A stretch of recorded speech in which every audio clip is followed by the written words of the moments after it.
Nouvelle expo printanière au Fonds international d'art actuel au Mans. J'aurai le plaisir d'en parler avec Claire Raymond. Bonsoir. Bonsoir. Lucien Rumi, bonsoir. Bonsoir. Vous allez nous présenter ces deux expositions qui s'installent au FIA. Mais avant, je me tourne vers Florian Essig. Bonsoir. Bonsoir. Vous êtes le réalisateur et un des acteurs de votre nouveau film, La Tournée. Absolument. Qui sort le 18 juin, mais en Sarthe. On va pouvoir en profiter un petit peu avant. Les collègues le disent sur la chaîne. Vous serez à Mamers le mercredi 23 avril à 18h30 au Rex. À La Flèche au cinéma Le Kid le samedi 26 avril à 20h. Et à Sablé-sur-Sarthe le 23 à 20h30 au Confluence. Vous connaissez mieux le programme de La Tournée que moi. Exactement. Et je peux même dire aux téléspectateurs qui nous regardent qu'ils peuvent gagner des places s'ils écrivent à jeu au pluriel @lmtv.fr. Vous nous dites si vous voulez aller le voir à Mamers, à La Flèche ou à Sablé-sur-Sarthe et vous pouvez gagner des places pour ce film. Ça, c'est... Tout est dit, tout est bien. La Tournée, on va regarder un petit peu la bande-annonce, mais avant ce film, qu'est-ce qu'il raconte ? C'était quoi votre idée de départ ? Alors, l'idée de départ, c'est simple, elle m'est venue il y a 2 ans et demi maintenant sur la précédente tournée du film Le Défi de Noël, qu'on a fait avec Aurore Planas sur la fin d'année 2022. Et c'est un petit peu un melting pot de toutes les anecdotes qui ont pu nous arriver. Alors moi, il y a des anecdotes plus anciennes sur d'autres tournées. Mais voilà, toutes les choses pas très drôles sur le moment, mais qui avec du recul deviennent assez cocasses. Alors là, pour expliquer, on est vraiment... Le film est tourné, le film existe. On parle vraiment de la tournée des avant-premières, quand on va voir le film en avant-première et qu'on rencontre les réalisateurs, les acteurs, etc. Vous étiez vous aviez fait une visio sur le plateau pour le défi de Noël. Donc j'ai hâte de voir le film. J'espère qu'il n'y a pas de référence à des visions malencontreuses. Il y a des références à la presse locale, mais plutôt écrites. Donc voilà, ça c'est assez rigolo, évidemment. On va regarder la bande-annonce. Vous avez aussi une belle brochette d'acteurs, on va pas se mentir. Je vous propose de découvrir les images. Vous l'avez trouvé, votre tête d'affiche? C'est Marius de Villeduc. Et c'est qui ça?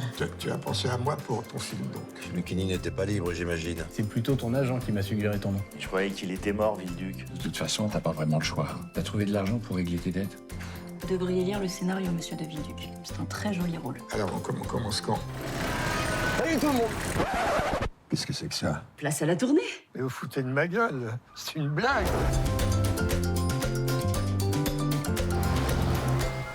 Regarde-moi ça, il n'y a pas une seule affiche. Et si, il y a la fête de l'escargot. C'est de ma faute à moi si vous intéressez personne ici? Non mais attendez, vous foutez de notre gueule. Jacqueline, le fusil! Il y a des Parisiens qui font du zèle! On connaît des trucs, hein, mais là... C'est vrai, il n'y avait personne dans la salle. Mais quand on part de zéro, ça peut que monter. Alors on l'a vu à l'écran, vous jouez bien sûr le réalisateur, vous jouez votre propre rôle en fait dans le... Presque. J'ai la chance de ne pas avoir vécu tout ce que, oui, c'est ça. Tout ce que le personnage va vivre. C'est un condensé, évidemment, voilà, exactement. d'expérience. Patrick Chenet, qui sera avec vous sur les 3 dates annoncées en Sarthe, qui joue cet acteur un petit peu sur le déclin et qui va être forcé en fait de faire cette tournée. Oui, en fait, c'est ça, le point de départ du film, c'est que moi, mon personnage cherche à monter son film, et il a besoin d'une tête d'affiche. De l'autre côté, on a Patrick Chenet qui joue Marius de Villeduc, qui est en fait qui a eu son heure de gloire dans les années 80-90 et qui a un peu plus de mal. Son agent qui est joué par Richard Berry, va se débrouiller pour nous mettre en contact et convaincre son talent de tourner dans mon film. Sauf que le deal, c'est que pour être payé dans son intégralité, il faut qu'il fasse la tournée après. Et là, il va vivre quelques aventures. Ouais, c'est ça, notamment Thierry Lhermitte qui est un petit peu stressé de... C'est un petit peu stressé et on va pas se mentir qui s'en fout un peu de nous recevoir dans son cinéma. Alors, vous le disiez, des anecdotes que vous avez vécues et puis dans le dossier de présentation du film, vous avez interrogé justement les différents acteurs. En fait, vous avez pas joué vos propres rôles, mais vous aviez tous finalement vécu des bribes de ce que vous tournez pendant le film, la tournée. Je crois que c'est aussi ça qui nous a réunis. On a tous, alors eux encore plus, puisque leur carrière est beaucoup plus longue que la mienne, mais on a tous vécu ce genre d'anecdotes, plus ou moins drôles sur le moment, mais qui sont à mourir de rire. Par contre, ce qu'il faut dire aux gens, c'est que dans la grande majorité, tout ce qui est dans le film existe vraiment. C'est pas une pure fiction. Alors, c'est pas une pure fiction, par contre, ça n'a pas été tourné dans les lieux où Non, ça pas a du eu tout. lieu. Donc, Non, pas du tout. D'ailleurs, le but, c'était plutôt d'aller tourner dans les lieux où on a toujours été très bien reçus. C'est ça, où ça s'est bien passé, évidemment. Parce que c'est quelque chose aussi d'aller tourner un film dans des cinémas. Enfin, ça a dû être une sacrée aventure aussi, votre tournée, sans mauvais jeu de mots. Bah, la tournée, c'est vraiment une mise en abîme de ce qu'on va vivre maintenant, puisque on a tourné dans 12 villes de France, on a tourné sur 2 mois et demi, et on a fait vraiment le tour de France. On était dans le nord, dans l'est, en Bretagne, dans le sud-ouest, région centre, on a tout fait. Donc on va repasser dans ces mêmes villes, et bien sûr en faire plus, qu'on a 100 dates d'avant-première, mais donc voilà, donc c'est vraiment, ça a été vraiment un gros barnum à mettre en place. Alors, un film, on l'a compris, plutôt une comédie, c'est plutôt amusant. On peut le flécher pour en famille, on peut aller le voir avec des enfants. Évidemment, c'est de l'humour un peu potache, il n'y a pas de... Non, c'est tout public, c'est un film familial, tout le monde peut aller le voir avec, comme vous l'avez dit, une brochette d'acteurs qu'on aime retrouver. Et moi, j'ai adoré pouvoir... les mettre tous ensemble dans ce film. Ouais. Oui, ça a dû être quand même un plaisir, ce tournage. Vous aviez quand même la chance d'avoir de beaux acteurs autour de vous. Oui, parce qu'au-delà de Thierry Lhermitte, Patrick Chenet et Richard Berry, il y a aussi Martin Lamotte, Vincent Dezania, Michel Drucker, Philippe Chevalier. Donc il y a beaucoup de gens, Dominique Fro, Aurore Planas, Roland Marquisio, Hélène Bizot, comme ça j'oublie personne, mais il y en a plein d'autres qui viennent pour des petites scènes et c'est vraiment très sympa. Et justement, Michel Drucker, vous avez fait un faux plateau pour la promotion de film. Ça, vous l'aviez déjà vécu côté oui, et donc je trouvais ça intéressant. Moi, j'aime beaucoup mêler dans mes films la fiction au réel. Et donc là, on parle de la promo d'un film, donc il fallait vraiment qu'on voit que ce soit les médias nationaux, locaux, la tournée, les hôtels, les restaurants, enfin voilà, tout ce qui se passe, quoi. C'est marrant, ça va aussi expliquer un peu aux gens comment ça se passe, l'envers du décor. Le cinéma, ça fait toujours rêver, mais pas que. Pas que. Ça fait aussi sourire. En tout cas, vous avez compris, vous avez 3 dates pour les retrouver en Sarthe et aller à la rencontre de Patrick Chenet et Florian Hessig. Et puis à partir du 18 juin dans toutes les salles. Exactement. Parfait, merci de vous être arrêté dans votre pré-tournée ici en Sarthe à LMTV. Sans transition, mais on peut faire un petit arrêt dans notre tournée au Mans, derrière la Visitation, toujours au FIA, au Fonds international d'art actuel. 2 belles expositions. Dominique Rossignol, pour commencer, c'est un artiste manceau que vous exposez là.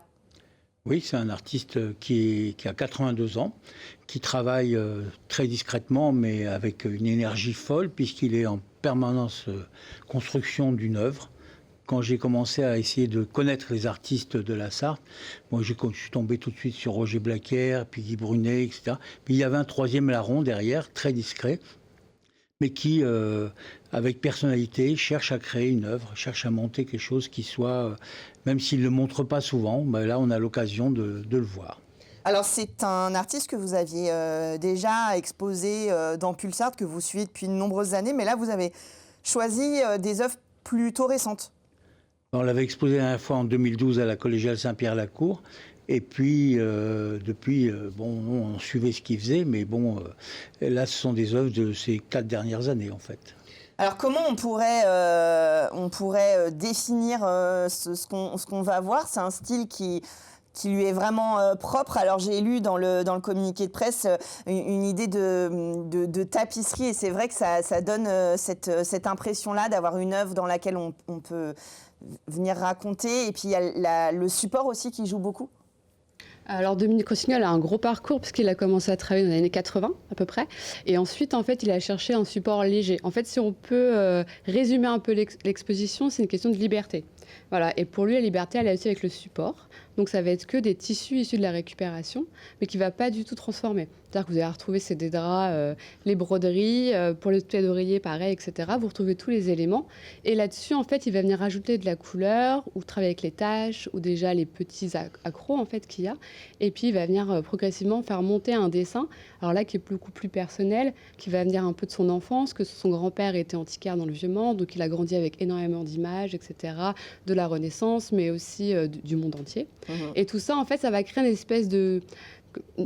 je sais pas comment dire, un mélange en fait de plein de choses qu'il va réinterpréter et qui va rejouer en fait dans ses œuvres qui peuvent être lues un peu comme des BD, mais sans début, sans fin, voilà. Et c'est vraiment son travail qui va être comme ça. C'est vrai que la notion d'antiquaire, on imagine des vases chinois, des vieilles représentations. On voit qu'il y a plein de notions et de références à plein d'imaginaires, mais en même temps, un travail qui lui est singulier. Quand vous dites la liberté du support, c'est s'affranchir de supports un peu plus lourds au sens propre, qui pouvaient faire de la peinture sur bois, notamment, je crois, au départ. Oui, c'est ça. En fait, avant, il travaillait sur des panneaux de bois, en fait, peinture à l'huile, donc des choses très, très lourdes. Et puis, progressivement, il va aller sur des toiles enchâssées, classique, puis la toile libre. Et dans cet engouement-là, il va continuer avec les supports, parce que ce qui va l'intéresser, c'est de travailler vraiment avec le support. Donc plus il y a des taches, plus il y a des trous, plus il est content en fait, et plus il va s'en servir comme base de travail pour ensuite aller amener la peinture dessus. Alors, une petite question un peu à côté, mais Lucien Rumi, comme conservateur ou collectionneur, ça pose question, non, aussi ces supports-là? Est-ce que c'est pas un tout petit peu plus difficile de conserver ces œuvres-là? Moi, je conserve rien. Je fais en sorte que ça soit diffusé, que ce soit le plus connu possible. Et si vous voulez, ces toiles libres, si vous voulez, on a connu les années 70, si je ne me trompe pas, un mouvement qui s'appelait support surface, où justement il s'agissait de sortir du cadre, sortir de cette façon de peindre dans un univers bien clos, bien réglé. Et Dominique Rossignol, finalement, il s'inscrit dans ce courant-là. Et donc, même s'il est dans son coin, qu'il est dans sa recherche, c'est un peintre en recherche permanente. C'est pas quelqu'un qui va faire de la virtuosité, des choses hyper clean, etc. Quoique il en est parfaitement capable. Mais qui va, au contraire, voir qu'est-ce qui peut l'étonner, qu'est-ce qui peut quand il fait diluer sa peinture sur la toile, il regarde, il est comme nous, il regarde un peu, puis il est étonné par ce que ça fait, par la diffusion de la peinture sur le tissu, sur le support. Et ça, je pense que beaucoup d'artistes sont comme ça, c'est-à-dire qu'ils ont toujours cette recherche de l'étonnement, de quelque chose qui va finalement les dépasser eux-mêmes. C'est ça, il y a la notion d'histoire. En fait, il nous emporte dans son histoire avec le support et dans ce dialogue presque qui s'installe. On a l'impression qu'il n'y a pas de début, il n'y a pas de fin, comme vous le disiez, qu'on va vraiment traverser pas des paysages, mais voilà, il y a quand même des figures qu'on reconnaît, humaines, des objets, des motifs qui sont dans l'univers collectif et qui passent comme ça à travers plusieurs de ses œuvres. Oui, il a une espèce de vocabulaire plastique, on pourrait résumer comme ça. On va retrouver souvent des hommes-oiseaux, des figures un peu enfantiles. Et puis à côté, rien à voir, on va retrouver des dessins qui font un très Moyen-Âge, qui vont être plus inspirés de tapisseries, en fait, de choses comme ça. Mais c'est toujours en communication, en fait. C'est toujours en train de discuter. Les formes discutent entre elles, les personnages discutent entre eux, pardon. Et on a tout ce mélange, en fait, qui est en train de se faire. Et puis aussi la question des différents tissus. Parce que si on travaille sur du coton, si on travaille sur du jersey, parce que ça peut arriver, on ne va pas avoir du tout la même diffusion. Il va aussi parfois ne pas hésiter à couper, à rattacher. Alors ça fait qu'on va avoir des œuvres avec des formes assez particulières parce que c'est des raccommodages en fait, clairement, du collage, etc. Donc on a vraiment tout ça qui se joue dans la recherche permanente, comme disait Lucien, mais aussi lui, il parle presque d'un combat. D'un combat, savoir s'il va gagner, s'il va réussir à faire ce qu'il veut ou si la matière ne va pas le laisser faire, quoi. Combat actuel, parce que vous le disiez, voilà, il a 80 ans, mais il continue à créer. Ses œuvres sont relativement récentes, celles qui sont exposées. Ah oui, elles datent de 2019 jusqu'à 2024. Et il y en a qui venaient juste de faire. Et là, tous les jours, il monte dans son atelier par une échelle de meunier assez raide. Et il arrive en haut. Et puis, tous les jours, il s'installe. Et puis, des fois, il s'installe, il regarde ce qu'il a fait. Et puis, pof, c'est un coup, ça démarre. C'est comme ça qu'il explique. C'est un peu comme une pulsion où il va sortir quelque chose. Il y a des fois des dessins qui viennent de tapisseries. Alors c'est des tapisseries profanes qui existent, qui appartiennent à la cathédrale du Mans. Parce qu'on avait eu un projet à un moment donné de faire de mettre une tapisserie ancienne avec en face des artistes contemporains. Puis ça s'est pas fait, mais donc tout le monde a arrêté de faire ça. Mais Dominique Rossignol, lui, il a continué, il a travaillé là-dessus, il a fait effectivement ce qu'il avait envie de faire parce que ça l'inspirait, ça lui donnait envie d'aller de l'avant, ça lui permettait d'introduire produire des personnages différents, nouveaux dans son travail. Et voilà, bon, bah, vous savez, dans les artistes, il y a les virtuoses et puis il y a ceux qui sont en recherche permanente, qui cherchent justement là où les autres ne vont pas, et puis ils créent leur propre chemin. Voilà. Donc cette année, nous avons dans notre programmation, au début et à la fin, des virtuoses, et au milieu, on a des chercheurs, des tout fous qui vont un peu dans tous les sens, et pourtant ça fait œuvre. Oui, il y a un aspect aussi un peu onirique. Enfin, c'est une catégorie d'artistes, comme vous le disiez. Et puis en plus, là, l'artiste Manceau, avec des références, comme vous le disiez, du territoire, c'est intéressant aussi d'essayer d'aller les retrouver. Et puis alors, dans la micro-galerie, vous exposez Christian Mouret. Alors il y a cette idée aussi d'histoire, mais évidemment avec une plastique totalement différente. Christian Mouret, c'est pas non plus un artiste tout jeune, mais ce qu'il fait, c'est qu'au départ, il a créé un dessin sans lever la main. Vous savez, ces dessins qu'on fait. Alors, il en a fait des tout petits, puis il a commencé à grandir petit à petit, et puis comme ça, maintenant, qu'est-ce qu'il fait? Il les numérote. Au fur et à mesure, il en est à je ne sais pas combien, et donc tout ça, tout ce lien, ces traits finalement, sont un peu comme une union de l'univers qui nous entoure, avec à la fois la nature, les humains, et comment tout ça, ça interfère les uns avec les autres. Et pour lui, ça fait comme une sorte de dessin un peu peut-être enfantin, mais qui est très travaillé, qui est joyeux, qui est tout en couleurs, qui est tout en expressivité, hein. Donc c'est ça. Oui, ça a de la contrainte, mais il y a justement cette histoire, ce lien qui se crée. On suit aussi, nous, le fil pour traverser ces tableaux et voir les différentes représentations. C'est coloré aussi, en dehors de ce trait noir. Il y a vraiment un tableau avec plusieurs lectures aussi là-dedans. Bah oui, tout à fait. C'est des œuvres très graphiques et qui là pour le coup, Christian Mouret est assez figurative, et on va retrouver des signes, voilà, du signe, des symboles assez simples. Ça plaît beaucoup aux enfants. Là, on retrouve des petits cœurs, des petits personnages, des oiseaux, et vraiment pareil, on a cette question de la lecture qui est possible.